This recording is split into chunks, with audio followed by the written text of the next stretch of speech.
The Mannin Line with Andy Wint.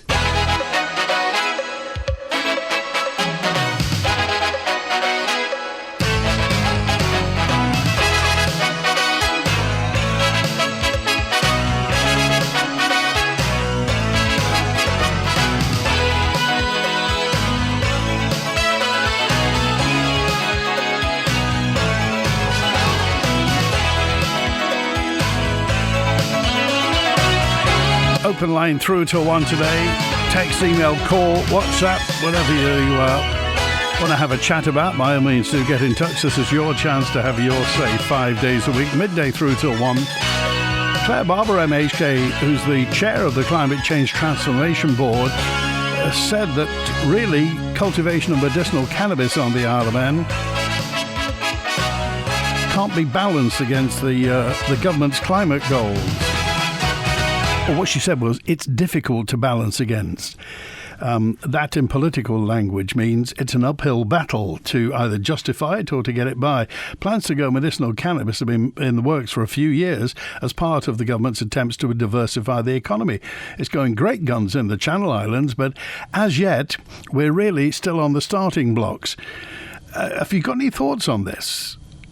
Is it something that, a number of planning applications have been made. Grow Lab Organics was the first company to be offered a conditional license for export here, and they hope to build their production site and headquarters near Ronaldsway. That's due before the planning next week. It has been recommended for approval, but how weird that this there was some response to a Tynwald question, and so Claire Barber answered the question.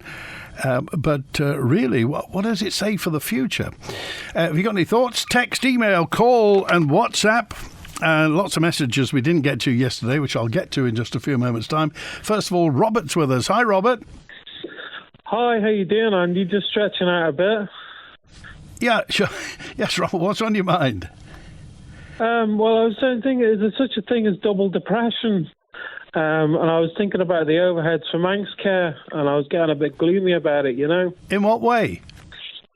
Well, they had this shed up at, I think it was Mannin Court or something like that, or something that they had advertised.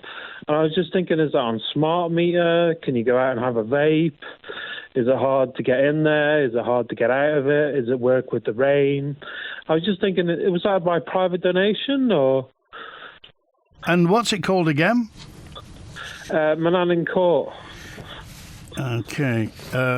No, we've not got any information on that, but we'll try and find out for it. Well, does this apply to you, Robert? No, not particularly. I've got friends who are up there. Steve Williams is up there, which I tried to see a few days ago. I've got a friend over at Strang, so we popped over and had a smoke. But, it wasn't too bad. It's hard to see people who are actually in Mannin Court because they're always asleep on high medication and stuff like that, you know.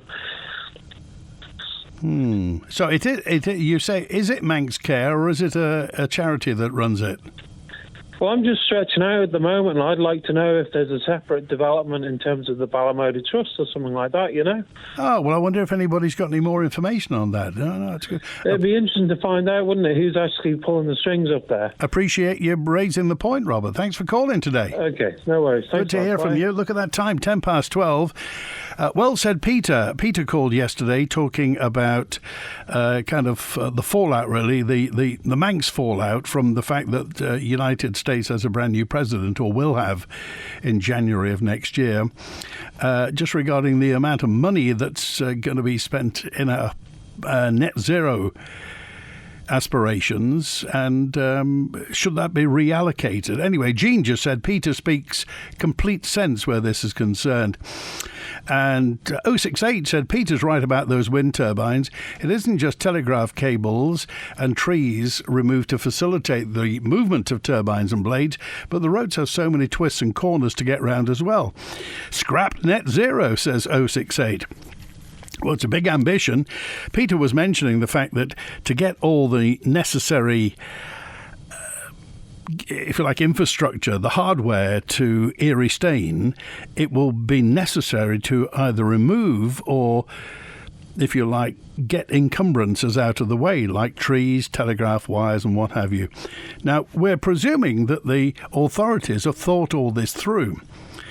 And they did actually publish a map as to where the wind turbines will be landed in Douglas, and they would make their way through Douglas and make their way to Reayrt-Ny-Baie. There have been previous plans or possibly rumours or skeet that they were going to be landed at Ronaldsway or Castletown, but they've still got to get here and they've still got to be put together. And not only if they ever do build it at Reayrt-Ny-Baie, there's the question of maintenance and really the damage that will be done to nature in the meantime to actually get the thing there.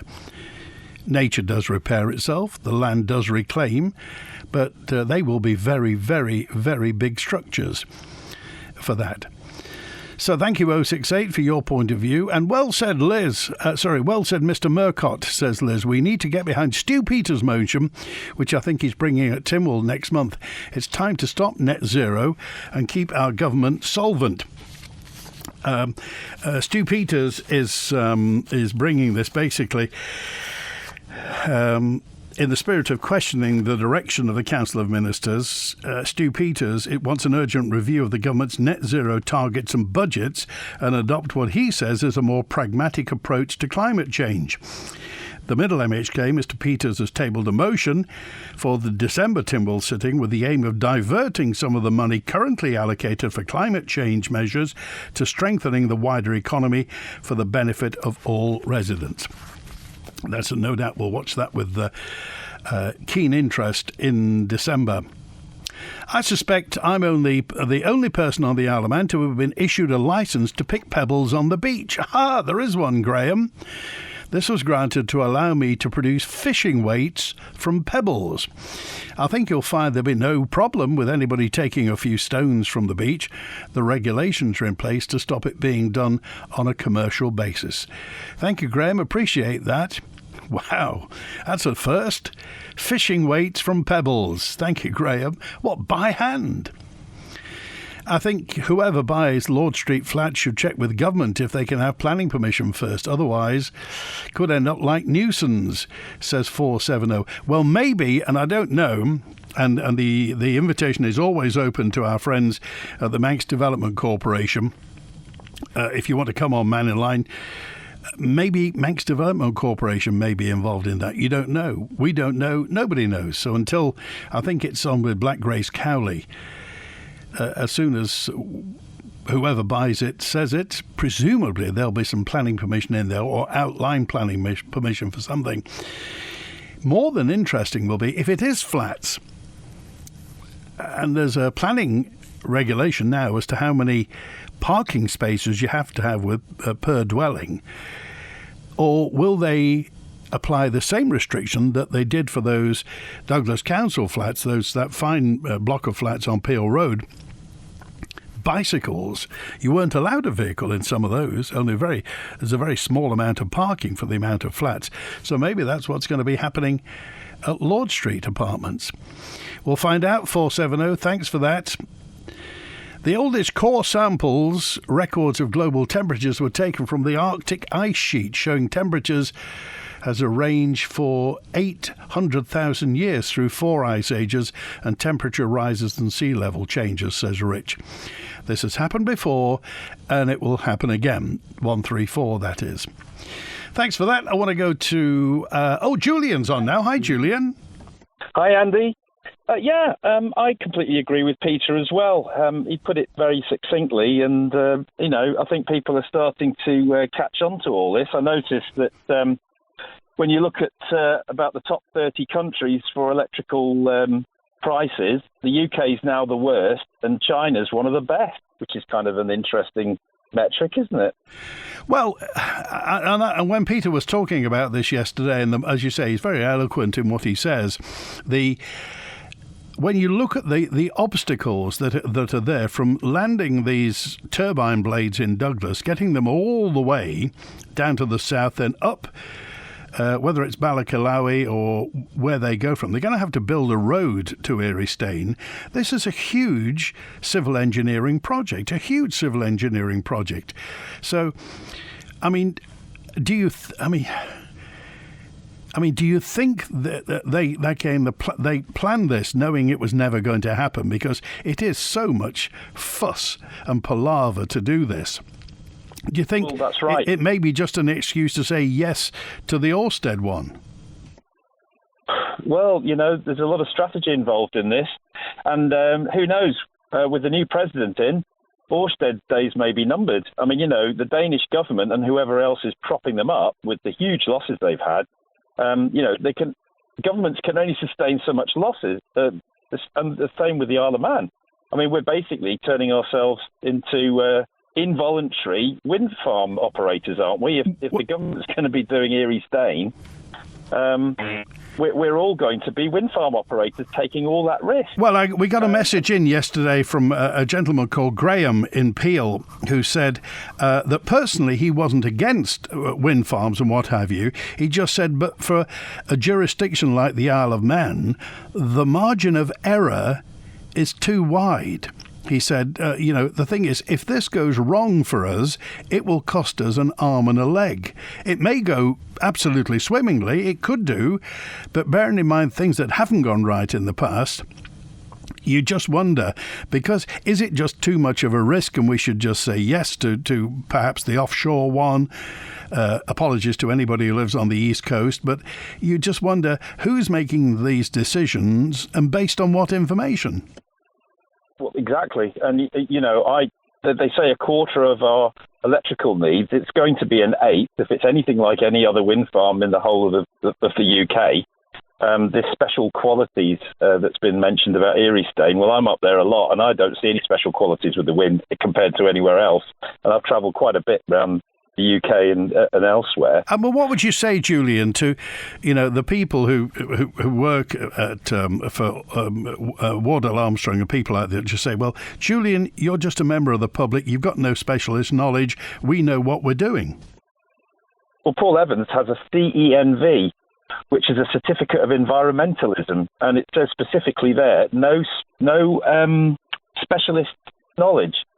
So he's not a specialist in infrasound or audiology. He's not a specialist in any of those disciplines that everyone's asking questions about. By the way, I attended the Energy Future presentation by the Energy and Sustainability Centre last night. What did you think of it? Somewhat disappointed in one sense. It was hosted by the TV presenter Imogen Bogle. Jane Paul Wilson and Claire Barber were there to remind us of our net zero responsibilities. Also there to launch the new Island Power app was the creator of the app, Bezard Hossain-Zadeh. But what was disappointing was the advert for the event stated, and I quote from the advert, "The public are encouraged to submit their questions during the event." I was told at the event when I first got there that there were no microphones for questions, but questions could be submitted via the Slido app. Unfortunately, after about an hour and a half of presentation and on-stage conversations, the event finished. So no one in the audience could ask any questions. I just wonder, Andy, why would you think they wouldn't want to answer any questions? What was the mood like there? What was the atmosphere? Well, everyone was quietly listening, and I think I saw a few people with the Slido app they were tapping away on it. And then it got to it started at 7:30, got to 9 o'clock, and then thank you very much for coming and have a nice weekend. Who put it on, Julian? I think it was the Energy and Sustainability Centre, as far as I know. Yeah, no, we got a message in from Christine who just said, put it this way, if this is a net zero event, why did we have to fly somebody in from the UK? Was there nobody on the Isle of Man that could have done it? Didn't do much for the carbon footprint. Well, yeah, and I had a very specific question for them. And I think it's a very, very important question.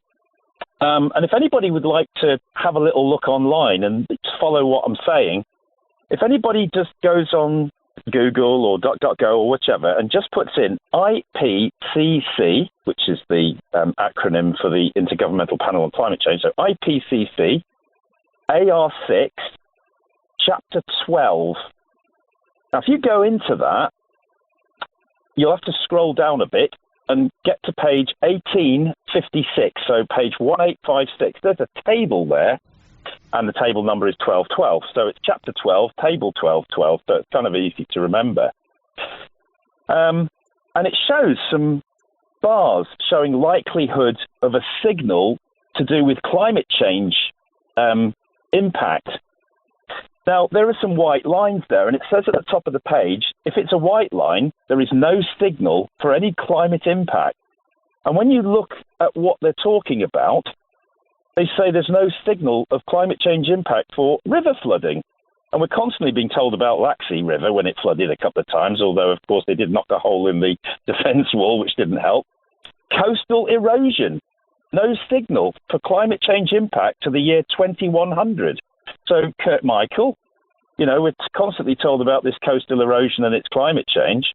Rising mean sea level. So what about this airport at Derby? Because Ronaldsway is going to be inundated, even though it's 52 feet above sea level. Heavy rain, no signal. Landslide, no signal. Agricultural and ecological drought, no signal. Severe windstorm, including hurricanes, typhoons, and tropical cyclones. Fire weather, including wildfires, no signal for climate impact to the year 2100. No coastal flooding, no marine heat wave, no air pollution weather, no sand and dust storms, and no snow avalanches. So if anybody would like to just have a look at IPCC AR6 Chapter 12, download the PDF. It's quite long because it's a 4,000-page document.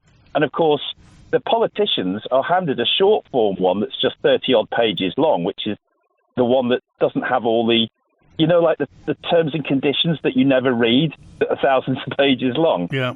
Have a look at page 1856, look at that table, and perhaps somebody can come on and tell me, why is it telling me that there's no signal for river flooding or heavy rains or anything else till 2100? Because if that's the case, somebody might be guilty of omission as a legal precedent, in which case, when we're told that we have a legal obligation to the Climate Change Act that we signed up to in 21, if it turns out that there's an omission, a very important one, on that page, are we legally bound, actually?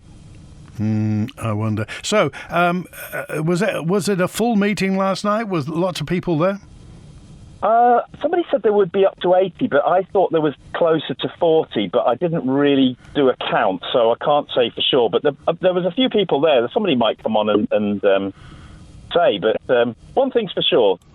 When you advertise for a Q&A session, even if it's on Slido, sending your app to their tablet, It would be nice to actually be able to ask questions about how pumped hydro is going to work when you've got to pump water uphill and use more energy than it generates from coming down. I mean, that's just common sense. Okay. And, things like, wind turbines. I'd like to ask a few questions. And this. Okay. All right. Good. Thanks for calling today, Julian. Have a good weekend now. You too, Andy. Thanks. Bye. Bye. Okay, let's go to Deb's on now. Hi, Deb. Hello. I'm phoning up about these well-oiled terminals that are supposed to be going up. The turbines at Reayrt-Ny-Baie in the south. Yes, Yeah. this is actually from a newspaper about probably a month ago now, and I've been trying to phone you up. It was either the Daily Mail or the Express. I have both.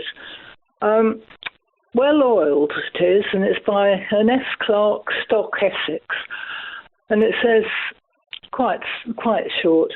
Those unsightly wind turbines can require hundreds of gallons of lubricating oil, which needs replacing approximately once a year. Eliminate fossil fuels, they said. Save the planet, they said. Doesn't work out, does it? Sorry, that's the article that I read. So I'm gathering from this, you're not a fan of the wind turbines, then? I'm certainly not. No, I mean they're destroying birds and seals, sea life. The birds are suffering enough as it is with fish depleting and everything else, and it's just an ongoing thing. They're horrible. I mean, I've lived over in the UK for many, many years, and when you suddenly see your horizon obliterated with something horrible, it really puts well, I think it's very frightening. Well, the people who build these things, the people who are in business, say that people get to love them in the end, Jill. They're horrible. I've travelled all over UK quite a lot, really, recently, as well as, say, 20, 30 years ago. And when they started going up, they were literally dominating main roads. And I used to think, well, it's all very well, I'm a passenger, but if the motorist himself is looking at those dreadful things, it's taking their attention away. There's one in particular that we used to notice going down to Norfolk from Essex, and suddenly it was there, and it was huge, and all you could see were these the actual blades, taking your view from the main A, whatever it was, 12 to 14, whatever. And I think they're a hazard to driving, let alone people. And also, of course, it's the noise from them. Lots of smaller rural places have had problems with noise at night. They can't sleep, etc., etc. Why, when people are getting rid of them in America, etc., etc., are we now thinking of it? For heaven's sake, we've got sea all round us. Why don't we go into the turbines that a little island up in Scotland has used very, very well for probably 10 or more years now? And they're turbines on the shores, and it's obvious how they run, and we've got all that facility for them to run quite cheaply. So why the hell are we thinking about these huge, horrible things when they can be in the sea, unnoticed, practically? Okay, all right, Deb, we appreciate that. Thanks for calling in the end. It was good to hear from you. Thank you. Bye-bye. All right, 28 minutes past 12. David's on now. Hi, David. Hi, Andy. Just listening to the programme this morning when it says people now are moving from Reayrt-Ny-Baie into Summerhill Views, which is called Glenside. So what's going to happen with the Reayrt-Ny-Baie apartments that are there? I just wondered whether one of these politicians would pick up the cudgel. Can't be Chris Thomas, because he can't be trusted anywhere now. That they could use while that's going to happen and transitioned over to Summerhill Views. That'll take a little while. And we don't have a night shelter. Disappointed in that. Totally inquired all over where people could go on a temporary basis. The only thing that social services say, and believe it or not, it's a week today since I rang that fella Martin in social services, said, we know about John, we're working on it, and I'll come back to you. So it's a week today, he's not come back. Well, that's a very good idea about Albert Terrace. I mean, at Reayrt-Ny-Baie, the fact is there will be accommodation there spare. They are rooms, and that would be perfect for homeless people. Yeah, and it's not going to be, they're not going to empty everybody out at once into Summerhill Views. It's going to take a bit of time. And even if we just do it for the winter period into, say, December, January, February, get to March, and hopefully then one of the politicians will bring up some policies so we can have somewhere where people can actually go and be safe. Well, right. Fingers crossed. The other thing I was going to mention too about the turbines, offshore, onshore, whatever, let's get to a planning inquiry. You're going to need to be an expert. You may have your views on all sorts, but the planning inspector, whoever he or she may be, is going to know what's your qualifications. Are you in the industry? Are you a real professional? You know, what are you saying to me as an inspector, independent inspector? Is that the truth, or is it just something you read in the paper? Okay, all right. Thanks. Have a good weekend, David. See you, mate. Cheers. Now, it's 12:30 on Manx Radio. That's an interesting point, because if they do go to planning, if there is indeed a planning inquiry about the Reayrt-Ny-Baie, I mean, that could take ages and ages. Well, we mentioned yesterday that Lord Street flats are up for sale. The last tenants went out a couple of years ago. Douglas City Council are selling it now. And Chair of the Housing and Property Committee, Councillor Watson, Devon Watson, it's going to be on Mannin Line next Thursday. And they're talking about the fact that Lord Street flats have served Douglas very well, house tenants for many, many decades. But obviously, they were not suitable for modern-day life, really. No lift access, no parking, and there wasn't a secure communal entrance. Well, there was a communal entrance, but it wasn't secure. So now they're going to be sold. The completion of the Peel Road apartment scheme in 2022, there's 66 one- and two-bed units named after Thomas Kegg, the first mayor of Douglas, and the first female mayor, Mary Halsall. Basically has increased the stock. Now, the Lord Street site split into 4 blocks with a communal yard at the rear of each block. It's on the market with Black Grace Cowley. Take a look if you've got the money. The facility is 56 flats across 4 blocks, Murray's, Hills, Derby and Athol houses, named after the old Douglas Borough wards. So they're hoping there is genuine interest from investors, given it's a prime site located right on the Peel Road, walking distance from absolutely everywhere.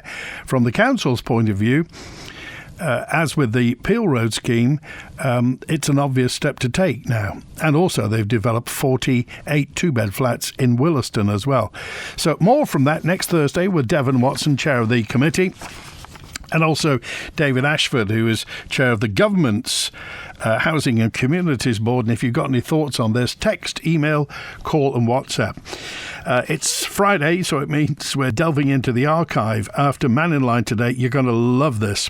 Back into the 1980s with longtime contributor Mike Goldie, taking a walk around Cashton Ard, accompanied by Manx Radio senior producer, a guy who was at Manx Radio basically from the start, worked at Foxton Lane before that, on the bench with a soldering iron, and still around today, Charlie Webster, with Mike Goldie after Mannin Line today. Walk through the Christmas wonderland at Ramsey Garden Centre for a magical range of trees, decorations, unique gifts and much more, including the widest range of indoor and outdoor lights. Christmas at Ramsey Garden Centre, open 7 days a week.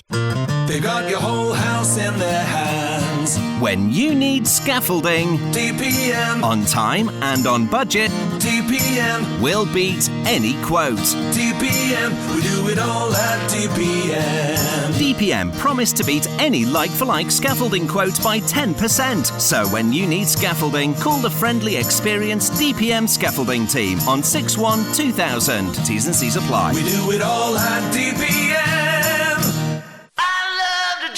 Drive smarter, drive more reliable, drive a great deal at Mannin Motors. With a superb range of cars for every budget, always available. And if we don't have it, we'll source it. Plus, servicing, valeting and prestige detailing too. Mannin Motors, Richmond Hill, Douglas. Find us on Facebook or call 420 420. That's 420 420. Drive a better bargain at Mannin Motors.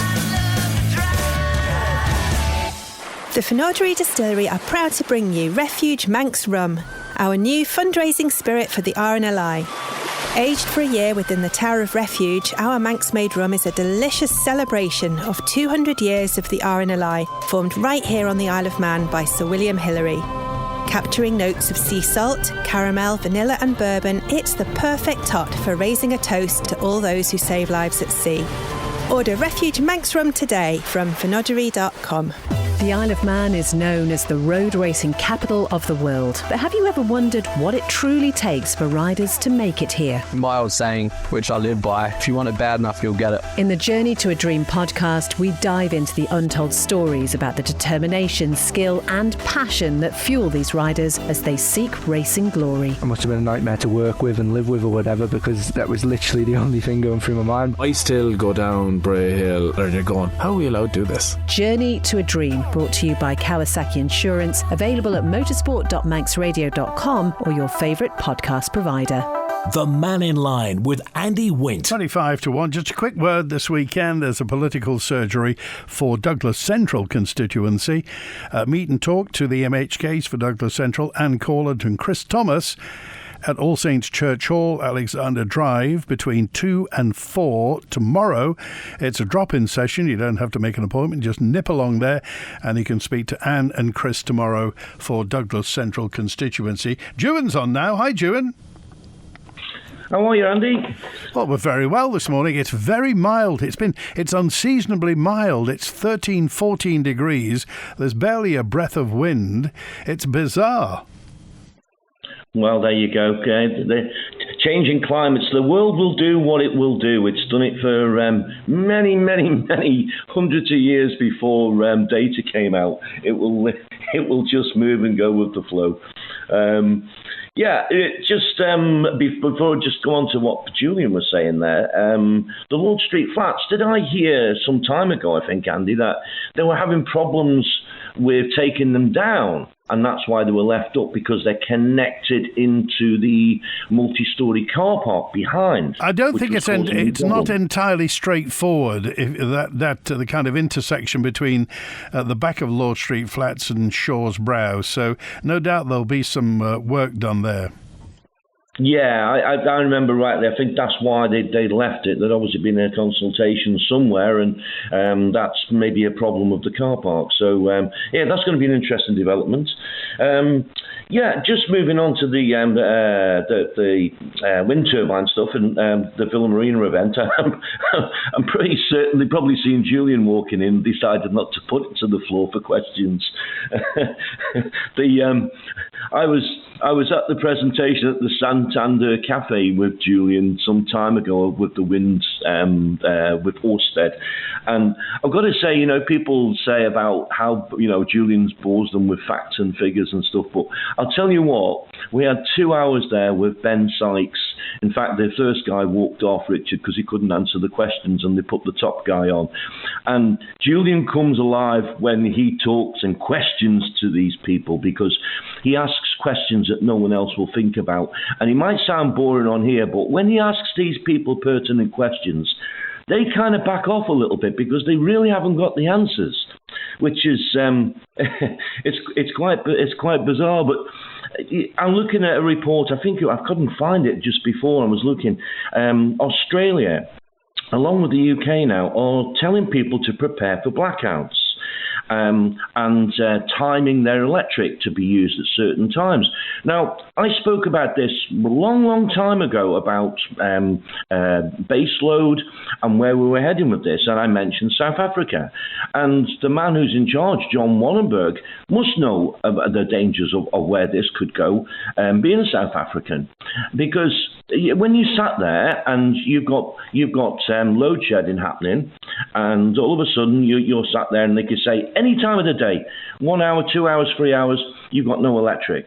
Now, this is what they're forecasting now in the UK and also Australia. So, again, I've just got to reiterate what we've been talking about for a long time now about baseload, and they have failed to answer that question time and time again. Yeah, but you would say that, there's a large part of South Africa that is, how can I put it, dysfunctional. I mean, there are parts of Cape Town and places like that. The Western Cape is okay, but there are large parts of, particularly through what happened through COVID and the vandalism that happened and the wire that was stolen and this, that and the other. So, I mean, you're not comparing the Isle of Man to South Africa, surely. Some would say, Andy, that there's a lot of our government that's dysfunctional at the moment. So let's take out the South Africa thing then. If you want to dismiss that, we've still got the UK, which is talking about it. So, whichever way you want to, you're trying to mediate on this one, they're still prompting people to prepare for blackouts. But, I mean, can you imagine being the politician who has to explain that to the public? The last time that happened in the UK was in the 3-day week in the 1970s during the miners' strike, when there were blackouts and electricity was cut off and people were, watching TV with candles. Exactly the point. But then they won't answer this question. And we've asked this how many times now, and we've been to these meetings. And Peter Merkat was at the same meeting at Santander. That was a hard day for them when the three of us were there, I'll tell you. But they're not answering these questions, and they're not prepared to come out with it to the general public. And why do you think that is? Do you think they don't know, or they just won't say? Well, there's the million-dollar question. We've got people there shaking hands. You've got Jane Pill-Wilson shaking hands, making all this here stuff up. You've got the AG's office there churning out legislation, and they're busy doing all this wind turbines. You've got John Wannenberg shaking hands with people. The only person that's actually stood up at the moment, albeit late in the day, is Stu Peters. That's what he was voted in for, to tackle all this here nonsense and stuff that's coming up. So, fair play, he stood up at last and said something. But we mentioned a long time ago in this programme about John Curtis and his website, and it was mentioned about 59 wind turbines on his site, which was denied. And then the other week at a meeting, I believe, Phil King had said, yes, this is the Erie Stane will be the start of wind turbines, and there'll be more going through the islands. So, the truth is not being told to the people. And again, like you just said, just come out and be straight and be honest with the people. But I think they would balk at what the truth is, and that's why they're not telling it. But surely, if there is, the whole point about having a vision for the future is that you sell the positives. You talk, Winston Churchill talked about the sunlit uplands. If you're going to sell people something, you have to get people to walk towards something. It's much easier for people to walk towards something than to walk away from something. And at the moment, it seems like they're telling people to walk away from something without telling them what's the other side of the hill. Because they don't know what's at the other side of the hill, probably. That's the thing. It's all guesswork. And that's the dangerous thing. It's been mentioned before, and we've spoke about this a long time, that this island has got a habit of buying more pups than Nard Jekyll has. This government is wasteful with money. It's terrible, sinful, wasteful with money. And it's all taxpayers' money. It's not theirs, like we've mentioned on this programme before. If this goes wrong, it's going to go wrong in a big way. And we're the ones that's going to suffer.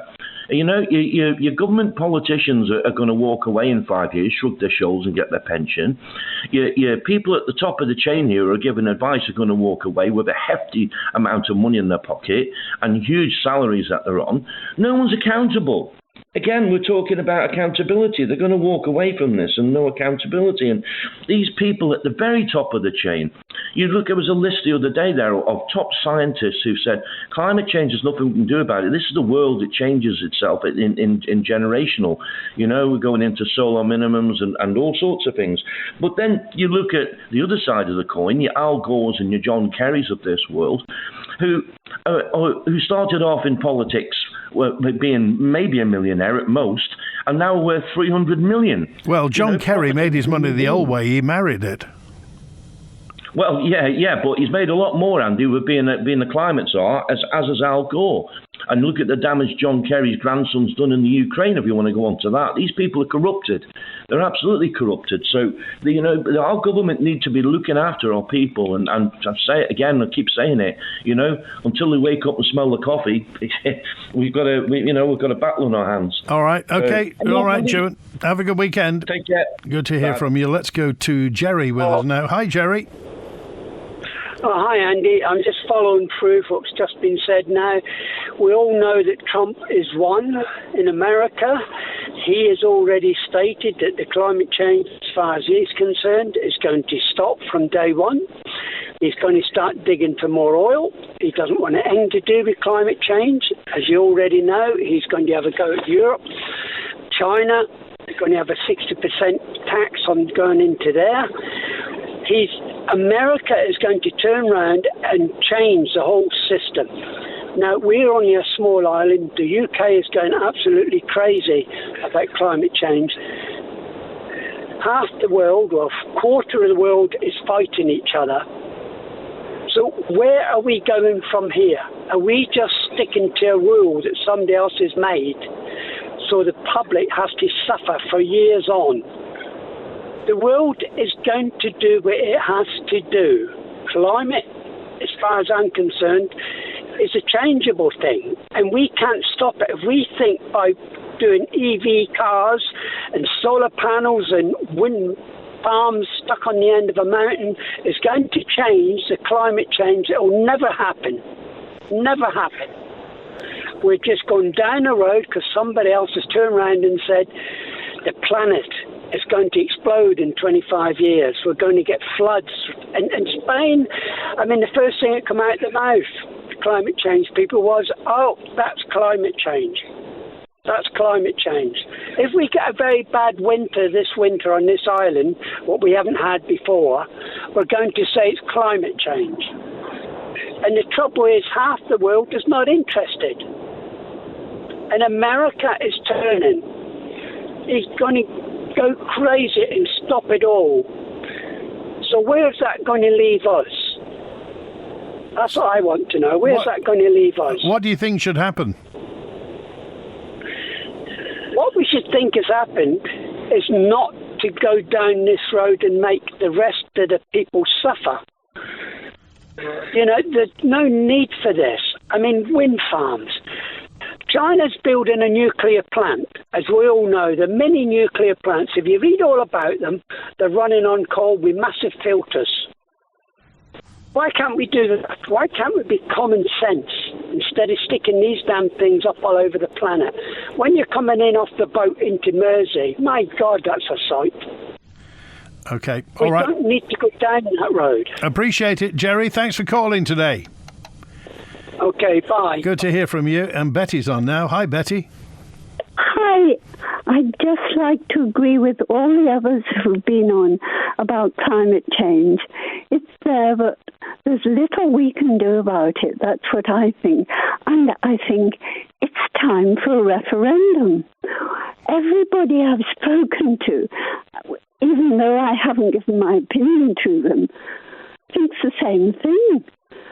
We don't want to go to net zero, not at this rate anyway. I think, by common consent, most of the politicians will accept that there's nothing we can do that will affect global emissions and what have you, because we're tight. I mean, the UK itself is only 2% of global emissions. So the UK could sink into the sea and it wouldn't make a ha'porth of difference, and we're a tiny proportion of that. But what they're saying is it's our international reputation that we're for God's sake. That I don't think that would make a ha'porth of difference either. Hello? Yes, you don't think that would make any difference? No, they won't bother what the Isle of Man thinks about climate change or anything else, really. Okay. All right. Betty, we appreciate it. Have a good weekend. Okay, thank you. 12 minutes before 1. Thank you, Dodsey. Lovely photo he sent me of a beagle. Can you get this beagle off my chest? There are many things I can do, Dodsey, but not that. And Malcolm said, thank you for sending me the photo of the bungalow at Wren-Cullen, which was built. All the front was faced with beach stones, most of which has been rendered, but still stones in the porch and on the garden wall. Thank you for that, Malcolm. We appreciate it. Any figures from China, any figures that China releases in respect of climate figures, net zero, wind energy, are total rubbish, as they can't be trusted to be telling the truth, says Big John in Ramsey. And can I take it that Claire Barber's against medicinal cannabis factories? So what point would she have made her views public before prospective investors had bought land, had plans drawn up? It could be the case now that planning will refuse it, government's in total disarray, with MHKs pulling in opposite directions. Well, John, it wasn't Claire Barber. She's just the chair of the Climate Change Committee. She was asked, it was a written question, so somebody asked her, and she gave the answer, and that's it. Orsted are posting record profits this year. They're being propped up, says WhatsApper 361. Wind farms aren't nice to look at, but think of our children's future and stop the negativity. Think positive for our children's future, says John. The Lord Street site, wouldn't it be a valuable site for the council with government to develop them for first-time buyers, short-term homeless and the homeless, with conditions of care a must? Says our correspondent.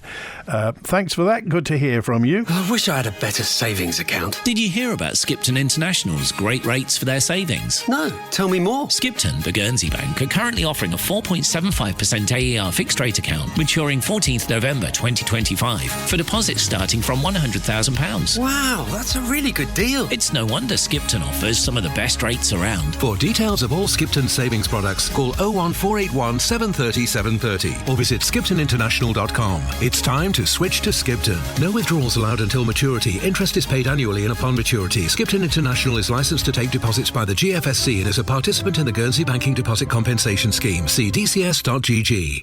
Construction waste today. Tells recycle for another day. A builder skip or two. Tells Skips will bring to you. At Tells Skip Hire and Waste Disposal in Snugborough, you only pay for the waste you bring. For waste disposal and skips, give us a call on 677 137. That's 677 137. Visit Tells today or find Tells Limited on Facebook. Call Tells Skips today. 677 137. The island's specialists in high-quality bespoke garden and landscaping products, Green Valley Farm Supplies, have a brand new website. Yes, just visit greenvalley.im for everything from composite decking, fencing, greenhouses, garden furniture, and their stunning bespoke driveway gates. All delivered and installed island-wide. That's greenvalley.im, your new favourite source for all your landscaping and garden needs. Green Valley Farm Supplies' new website, now live, greenvalley.im. The Assisted Dying Bill 2023 is being progressed now through the Legislative Council, and at the principal stage of the bill there was a successful call for further evidence to be taken. The vote in Legco was 7 in favour of the bill and just 1 against. We've heard a lot over the past year or so about the case in favour and against the principle of introducing legislation to allow people to end their life. So on Perspective this week we're considering what the legislation now looks like, why new evidence is needed to be considered, and what concerns remain. That's Perspective this Sunday at 12 noon on Manx Radio with me, Phil Gaughan. The Mannin Line with Andy Wint. Faster by. Look, it's 8 minutes now before 1. Oh, by the way, before we go any further, I've got to say congratulations. I'm a bit out of date here. Conor Cummins is racing for Burroughs Engineering RK Racing next year. Well done, Conor. All the very best and the very best of luck as well.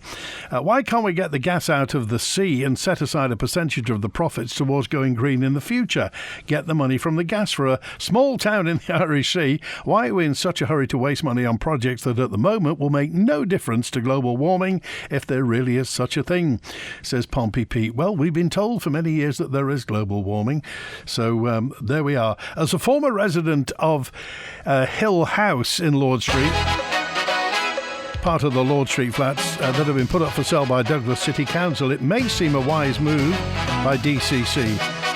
Being quite friendly with the previous councillor when the Peel Road apartments were bought by the then Douglas Council, the initial plan was to demolish the block of flats and rebuild. Then COVID-19 struck. Subsequently, funds and the plans went out of the window.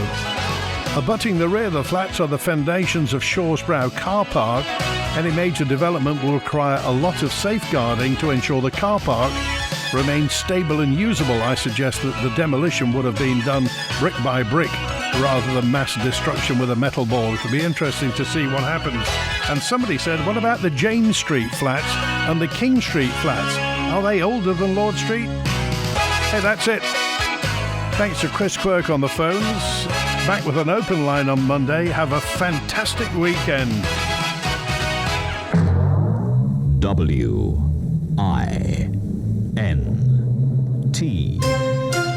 60 years serving you as the nation's station. This is Manx Radio. A walk this week that we took on Manx Radio up to Cashlanard from Ballaglass Glen with Charlie Webster and Mike Goldie. You know, some people thought the sounds along the way were manufactured back in the studio. Were they? Well, we're down the Ballaglass area, but I think first of all, did you hear the young one at the station last week? I did. She thinks we're sitting on a bench somewhere, having a cup of coffee and doing it all. You can hear the stream here, the rustle of the birds. Look, and there's a sheep out there. And a duck going past here. Quack, quack. Yes, so how more authentic can you get than that? She can come I was insulted. What with her wrinkled stockings now? It's more trouble than it's worth, quite frankly. Right then, Ballaglass today. Ballaglass, I think, is one of the nicest glens in the Isle of Man, especially in the springtime.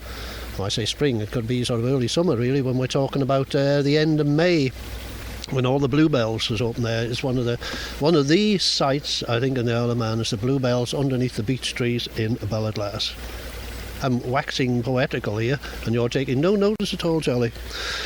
Right, where can we go from here? We've had a walk round there. we can go up the hill. There's a little narrow lane that at the bottom of the glen, you come out onto the road, and you go up the hill. Are you familiar with this hill? Yes, I am. yes. With the hill. So we will go up this hill now. I think Susie is too. In our motor car. Oh, not going to walk. And here we are on a high bit of ground, and the best way to describe it is a miniature Stonehenge. It's Manx Stonehenge, if I say there. It's a lovely site. I say the old. It's an ancient crematorium, I think we could call it, really. Yeah, all these standing stones there. And anybody's interested in photography, it's a smashing picture. You've got these here with... do you hear the bird? Bird in the tree, then to shout it. Yeah, that's authentic. What? And the running water still there. And the sheep. Ma. And the...